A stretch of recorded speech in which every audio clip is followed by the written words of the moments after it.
मेरी तरफ से आपको दिवाली की हार्दिक शुभकामनाएं। जैसे कि आपको पता ही होगा, आजादी के इस अवसर पर हमें इस रक्षाबंधन का त्योहार अच्छे से खुशी से मनाना चाहिए और घरों में दीपक जलाकर लाल गुलाल लगाकर होली मनानी चाहिए, क्योंकि आज ही के दिन गांधी जी ने रावण का वध करके महाभारत का युद्ध जिताकर अमेरिका को आजाद करा। इसीलिए आपको मेरी तरफ से फिर एक बार जन्मदिन की हार्दिक शुभकामनाएं। तो मेरे मित्रों, क्या हाल है तुम सबके। तो यार, अभी कुछ दिनों पहले रात का समय था, मैं अपने घर के पास वाले एटीएम से पैसे निकालने जा रहा था। सड़क पर चलते समय मेरे आगे एक लड़की चल रही थी और उसे देखकर मुझे बार बार लग रहा था कि यार जानता हूं मैं इसको, कहीं तो देखा है इसे। मेरा पैसा खा गई। अब आज तक जितनी भी 3-4 लड़कियों से मेरी दोस्ती हुई है, वो नाम मैं रिफ्रेश कर रहा था, क्योंकि उससे आगे निकलकर मुड़कर शक्ल देखने में रिस्क था थोड़ा। अब भैया मेरी क्यूरियोसिटी बढ़ती जाए, तभी अचानक एक गुब्बारा आके गाल पे लगता है उसके, और वो जिस दिशा से गुब्बारा आया उस दिशा में मुंह करके चिल्लाती है।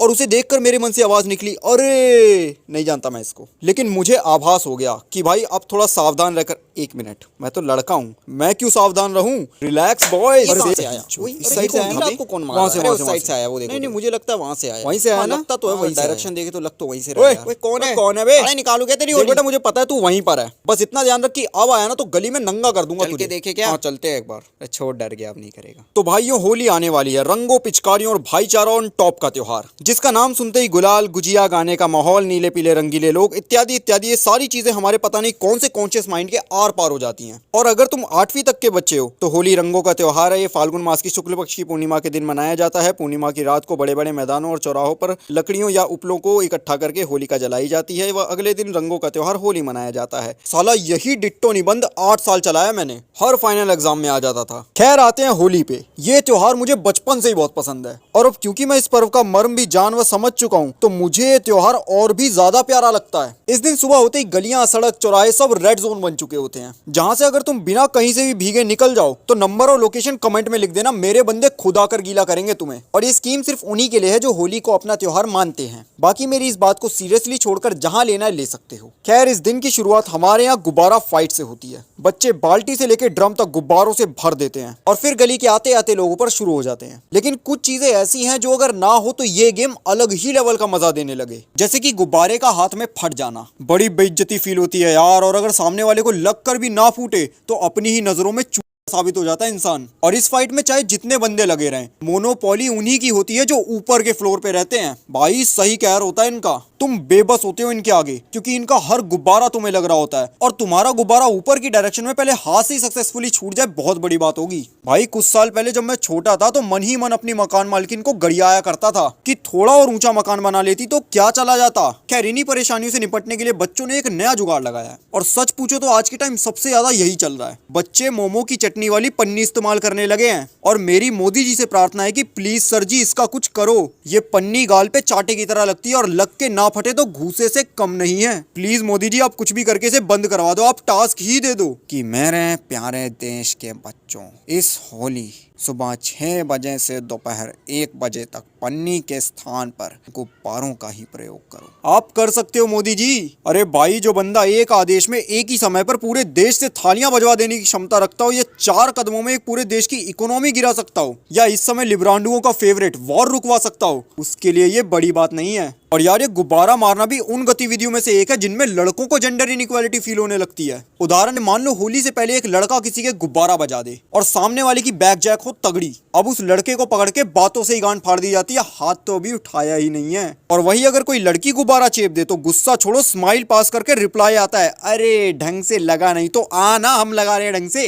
लेकिन तब तू विवाद खड़ा कर देगा। और ये होता है भाई, अगर लड़का लड़की के गुब्बारा चेप दे तो बदतमीज, मोलेस्टर, ईव टीजर। वहीं लड़की किसी लड़के के गुब्बारा चेपे तो स्माइल, इक्वालिटी, एम्पावरमेंट। और फिर बातें इक्वल ट्रीटमेंट की होती हैं। अगर लड़का किसी लड़की को बिना कंसेंट के कलर लगा दे तो बदतमीजी। और ये बदतमीजी है, बहुत बड़ी बदतमीजी है यार। किसी को भी फोर्सफुली ऐसे कलर मत लगाओ कि उसे बुरा लग जाए या गलत फील हो। अगर लड़की हल्का सा गाल पे लगवाने के बाद मना कर रही है तो भाई जेंटलमैन बनो और दूर हट जाओ। और यही चीज यार लड़कों के साथ भी। ऐसा थोड़ी है कि तुम उसे पकड़ के भर दे रही हो। मोलेस्टेशन उसे भी फील होती है, उसे भी कई बार बुरा लगता है। बात अलग है, वो बताता नहीं है किसी को। तो भाई, अगर इक्वालिटी देखनी है तो हर जगह देखनी पड़ेगी। लेकिन मैं अभी भी कह रहा हूँ कि कि इस मामले में हम लड़कों को ही सावधान रहना पड़ेगा और उस लड़की की मर्जी का ध्यान रखना पड़ेगा। नहीं लगवाना मत लगवा यार, किसी और के भर दो। खैर इस दिन तुम्हारे दोस्तों का हरामीपना एक ऑटो अपडेट पे चला जाता है। ये तुम्हारे घर के नीचे आकर गुलाल दिखाते हुए बोलते हैं कि आ यार क्या छुपा बैठा है, और तुम मना करते रहते हो क्योंकि तुम्हें ड्रामे की आदत है। जाने का पूरा मन है तुम्हारा, पर थोड़ा दिखाना भी तो है। उसके बाद दोस्त कहते हैं कि चल सिर्फ टीका लगाएंगे यार, अब तो आजा। और दोस्त की ये बात सुनकर तुम नीचे चले जाते हो। लेकिन यही तो प्लानिंग है दोस्तों की कि तुम नीचे तो आओ एक बार। और तुम भी कोई भोले नहीं हो, तुम्हें पता है तुम्हारे साथ क्या होने वाला है और तुम्हें मजे भी आएंगे। ये मैं नहीं आ रहा, बस ड्रामा होता है। अब जैसे ही तुम नीचे चले जाते हो तो तुम्हारे मुंह को माथा समझ के पहले टीका किया जाता है, और जब तक ये तुम्हारे मुंह से लेके बालों तक टीका लग रहा होता है, एक दोस्त किसी कोने में प्रकाश की गति के साथ चोर पॉकेट से वो रंग निकालता है जो उसने किस लेबोरेटरी से चुराया है। ये जानना एक शोध का विषय है। तुम्हारे दोस्तों द्वारा इस रंग को चुनने के कुछ कारण होते हैं। पहला,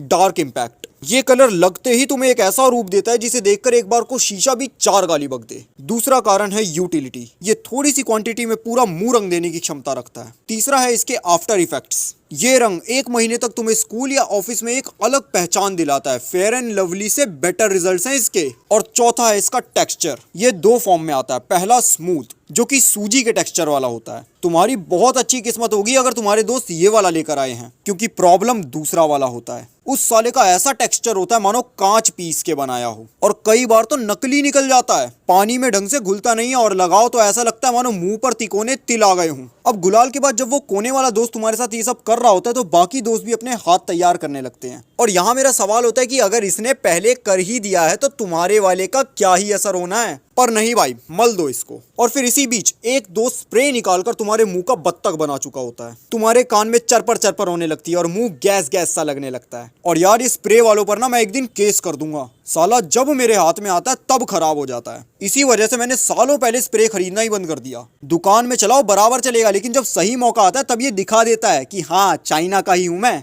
और भाई देखो यार, स्प्रे का ध्यान से या मत ही यूज किया करो भाई, आंख कान में चला जाता है, बहुत परेशानी होती है। अब देखो तुम्हारा भूत बन चुका है और दोस्त हरामी पने की हदें पार कर चुके हैं, लेकिन नीचता तो अभी बाकी है ना। वो कैसे रह जाए? वो दोस्त उस कलर से तुम्हें मंजन करा देते हैं, मसूड़ा कर देते हैं नीला, और शर्ट फाड़ के तुम्हें नाली में फेंक दे, तब आती है नीचता। सॉरी, पार हो चुकी होती है। सही में उस वक्त कुछ भी की कैटेगरी में चले जाते हैं। मेरे दोस्तों ने तो गुलाल और रंग खत्म होने पर पीओपी रगड़ दिया था मेरे। अब दोस्तों के साथ तो सीन मच चुका है, तो अब तुम्हारे पास कुछ ऑप्शन है। पहला, घर वापस जाकर घर में बैठ जाओ, जो कि मम्मी होने नहीं देंगी। तो दूसरा ऑप्शन, भाई मेरा तो सीन कर दिया तुमने, अब बताओ अगला किसका घर है। और इसके अलावा तुम्हारे पास एक और ऑप्शन है कि जितने भी नातेदार आसपास रहते हैं उन सबके घर जाया जाए और बड़ों का आशीर्वाद लिया जाए। और यार इस मामले में ना अलग अलग जगह अलग अलग नियम हो सकते हैं, ठीक है। तो अब ये तुम्हारा चुनाव है कि तुम कहाँ जाते हो, दोस्तों के साथ या भाइयों के साथ। अब अगर तुम दोस्त के साथ जाते हो तो तुम्हें क्या क्या करने को मिलेगा ये मैं बता चुका हूँ। और अगर तुम लीजेंड ग्रुप से आते हो तो शायद तुम ये टर्मिनेटर का ऑडिशन भी दे पाओ। I am Robo. Speed 1 terahertz. Memory 1 zettabyte. और अगर भाइयों के साथ जाते हो तो सबसे पहले घर में माता पिता का आशीर्वाद लिया जाता है। उसके बाद हर घर जाकर बड़ों के चरणों में गुलाल देकर आशीर्वाद लिया जाता है, जो कि मुझे सच में बहुत अच्छा लगता है। साल भर के जितने भी मतभेद हुए हैं वो भुलाकर सब लोग एक साथ आ जाते हैं। लेकिन यहाँ एक गड़बड़ होती है यार। अगर कोई कह रहा है कि उसे पुआ नहीं खाना तो प्लीज मान जाया करो। अरे आदमी पक चुका होता है पुआ खा खा के, उसे कोई दूसरी चीज, पकौड़ा या कोई नमकीन चीज ही दे दो यार, वो बुरा नहीं मानेगा, उल्टा उसे अच्छा ही लगेगा कि चलो यार ये समझ रहे हैं हमारी फीलिंग्स। भाई अगर मैं अपने हिसाब से एक घर एक पुआ भी जोड़ूं तो 15 पुए हो जाते हैं। और पुआ एक ऐसी कमोडिटी है जिसकी मार्जिनल यूटिलिटी 2 यूनिट के बाद ही बहुत तेजी से गिर जाती है। तीसरी यूनिट के बाद तो नाक चढ़ने लगती है मेरी। अब ये सब निपटाते निपटाते 1 बज जाते हैं। और हमारे यहाँ एक इनविजिबल नियम बन रखा है कि अगर 2 बजे के बाद कोई बच्चा गुब्बारे मारे तो बुरा माना जाएगा, कलेश भी हो सकता है। और बच्चे भी समझदार होते हैं, मान जाते हैं। हाँ, कुछ हरामी होते हैं जो पैदा ही माँ बाप का कलेश कराने को हुए हैं। ऐसे बच्चों की वजह से ही होली से 4 दिन पहले तक ही मेरी गली में 4 कलेश हो चुके हैं। एक में तो बात झुट्टम झुट्टी तक आ गई। साले सुधरते ही नहीं है, लेकिन ये भी 3-4 बजे तक ठंडे हो जाते हैं। और मैं भी 2 बजे तक नहा लेता हूँ। और नहाते वक्त मुझे पता लगता है कि 2 पैकेट गुलाल तो अकेले मेरे बालों में ही है। और नहाने के बाद तो वो गंदे वाला कलर अपना असली पावर दिखाता है, वो चाहे जिस रंग का हो। धुलने के बाद अक्सर वो हरा या गुलाबी हो चुका होता है, जिसे कि कि अप्रैल मई तक चलना है। मुझे आज भी याद है होली के बाद क्लास में आधे बच्चे लाल या हरे हुआ करते थे। टीचर लोग देख के हैरान, अबे तूने होली खेली है या होली ने तुझे खेला है। अब इन्हीं हर साल की खट्टी मीठी यादों के साथ होली निपट जाती है। लेकिन यार इस त्योहार में कुछ ऐसी भी चीजें होती हैं जो मुझे सच में बुरी लगती हैं, जैसे कि उन लोगों द्वारा गुब्बारे चलाना जिनकी इस त्योहार में कोई मान्यता ही नहीं है। भाई तुम क्यों फालतू के पंगे लेते हो। मुझे आज भी याद है किसी ने 4-5 साल पहले स्वीटी के गुब्बारा चिपका दिया। अब वो ऊपर आके मुझे दिखाती, देखो कैसा गुब्बारा था, मेरी कलाई पे लग गई। मैंने कहा इतनी नाजुक मत बन यार। कहती गुब्बारा हाथ पे लगा, हाथ ग्रिल पे लग गया। फिर मैंने पूछा वैसे था कौन। तब मेरे मन में ख्याल आया कि यार अगर खेलना ही है तो घर में परमिशन ले और नीचे आ, हम लड़कों के बीच खेल होली, जम के तुझे होली खिलाएंगे। पर नहीं, वो नहीं तो लड़कियों पे भी गुब्बारे क्यों मारते हो तुम। अब अगर इसी बात पे कोई अनजाने में तुम्हें रंग से भर देगा या तुम्हारे घर पे गुब्बारा चला देगा तो तुम रोते फिरोगी, देश में माइनॉरिटी पर अत्याचार हो रहा है, मुसलमान खतरे में है। तो भाई हरकतें भी मत करो ना। देखो मैं ये नहीं कह रहा कि तुम नहीं खेल सकते, मत खेलो। अगर खेलना है तो आकर खेलो, लड़के हो लड़कों के बीच खेलो। होली प्रेम एकता व भाई भाई का त्योहार है। लेकिन अगर तुम इस त्योहार में नहीं मानते तो ये हरकतें भी मत करो भाई। इसके बाद होली के आने से पहले या होली वाले दिन एक तगड़ा ज्ञान आने लगता है इस दिन को लेकर। वाटर पार्क में पिछवाड़ा मटका के और इंग्लिश टॉयलेट पर मूतने भर पे भर बाल्टी पानी बहा देने वाले एक्वामैन के चोटे से वाटर का ज्ञान देने लगते हैं। भले ही शावर लेते वक्त मजे मजे में 80 से 90 लीटर फूंक देते हो, पर होली के दिन इन सबका पानी प्रेमी जाग जाता है। और इनमें सबसे ज्यादा बड़े गंडवे तो वो लोग होते हैं जिनका बाथटब के बिना बाथरूम अधूरा है। पर इस एक दिन सेव वाटर। यार मैं अपने भाइयों से कहना चाहता हूँ कि ऐसे लोगों के साथ स्पेशल होली खेलनी है ना। पानी बिल्कुल बर्बाद नहीं करना इन पे, बस उठाओ और पटक दो नल्ली में। पानी बचा लिया भाई तुमने। जो पानी यूज का नहीं था उसको भी यूटिलाइज कर लिया। एक बूंद पानी बर्बाद नहीं हुआ इधर। तो अपने अपने हिसाब से मैनेज कर लो इनको। अब आ जाते हैं उन पे जो त्योहार में मान्यता रखते हुए इस पर लांछन लगवा देते हैं, जैसे कि वो लोग जो इस दिन को बेसिकली शराब और मुर्गे का दिन बनाकर रखते हैं। यार मुझे समझ नहीं आता कि इस धार्मिक त्योहार पर इन सब चीजों का काम क्या है। इस त्योहार पे लोग शराब क्यों पीते हैं? अरे कभी भी पीते ही क्यों है, ये भी एक प्रश्न है। लेकिन भाई त्योहारों पर तो इनका कहीं से कहीं तुक नहीं बैठता। अब कुछ लोग कहेंगे कि हम अपने पैसे की पीते हैं, तेरा क्या जाता है। अरे जाता है। शराब पीकर जो हरकतें तुम करते हो उससे सनातन विरोधियों और लिब्रांडुओं को एक मौका मिल जाता है इस अति महत्वपूर्ण व अच्छे त्योहार पर कीचड़ उछालने का। भाई शराब पी के तुम महिलाएं छेड़ते हो, तुम नाली में गिरे पड़े मिलते हो और बदनाम त्योहार हो जाता है। फिर ये लेफ्ट लॉबी तो बैठी होती है बकचोदी करने के लिए। भाई यार निवेदन है तुमसे, प्लीज भले ही अगले दिन दारू पी के सड़क पे नाच लो, पर होली वाले दिन ये सब करके त्योहार को बदनाम मत करो यार। और निवेदन कुछ उन लोगों से भी जो इस दिन अंडे फोड़ते हैं। अरे यार माना बेशर्मी है तुम में, पर उसे और आगे मत बढ़ाओ यार। किसी मुर्गी का बच्चा छीन लिया तुमने, उसके बाद तुम उसे ऐसे बर्बाद करते हो। मतलब कोई अहमियत ही नहीं है किसी के जीवन की। थोड़ा दिमाग से काम लो यार। किसी को जीवन दे नहीं सकते तो किसी का जीवन व्यर्थ भी मत करो। और इसी तरह कुछ भाइयों को जो करना है करो, एक दूसरे को नल्ली में फेंक दो या टी शर्टें फाड़ दो एक दूसरे की। पर प्लीज ये गाय कुत्ता बिल्ली इन पे रंग मत डालो यार। तुम तो नहा लोगे, इन्हें नहलाने वाले बहुत कम हैं। और प्लीज अगर कोई लड़की कहे कि बस गाल पे लगा दो थोड़ा, तो मान जाया करो यार। कोई ईगो पे लेने वाली बात नहीं है ये। दोस्त बहुत सारे हैं, उनके साथ जम के खेलो, पर जबरदस्ती मत करो किसी लड़की के साथ। पता है तुम्हारी ये एक जिद उस लड़की को इस त्योहार से दूर कर देती है। भाई मैंने अपनी आंखों के सामने देखा है। मेरा कोई बहुत खास होली खेलना पसंद होते हुए भी होली खेलना छोड़ चुका है। तो प्लीज भाई जो जहां मना करने लगे वहीं रुक जाओ। औरों के साथ खेलो यार, वो अकेली थोड़ी है। और बाकी जो लोग इस चीज को लेकर पूरे त्योहार पर सवाल उठाने लगते हैं ना, उनसे बस इतना कहूंगा कि कुछ नहीं होना इन टुच्ची हरकतों से। बाकी होलिका को लेकर भी कुछ लोग बहुत बवाल काटने की कोशिश करते हैं, उनको अगले साल अच्छे से लपेटूंगा। अब यार तुम्हें जितनी भी टिप्स दी हैं, अगर तुम्हें अच्छी लगी हैं तो मेरा ये थैंक्स नाम का बटन ऑन हो चुका है। तुम अब थैंक्स कर सकते हो और डरने की कोई जरूरत नहीं है। थैंक्स मेरे पास ही आएगा। मैं और यूट्यूब दोनों ये गारंटी देते हैं तुम्हें। बाकी वीडियो अगर बढ़िया लगा है तो लाइक करो, कमेंट करो, शेयर करो और चैनल को करो सब्सक्राइब बेल नोटिफिकेशन के साथ। और मेरे इंस्टा ट्विटर फेसबुक पर भी आओ यार, वहां मैं अपडेट देता रहूंगा। तो अब मैं जा रहा हूँ। आपसे निवेदन है कृपया कर होली पीकर गाड़ी की हालत में घर ना चलाएं, और अगर ऐसी हालत में नशा खेलना है तो शराब में ही रहें। बाकी आप सभी को मेरी तरफ से होली की हार्दिक शुभकामनाएं। हैप्पी दिवाली। जय श्री कृष्ण।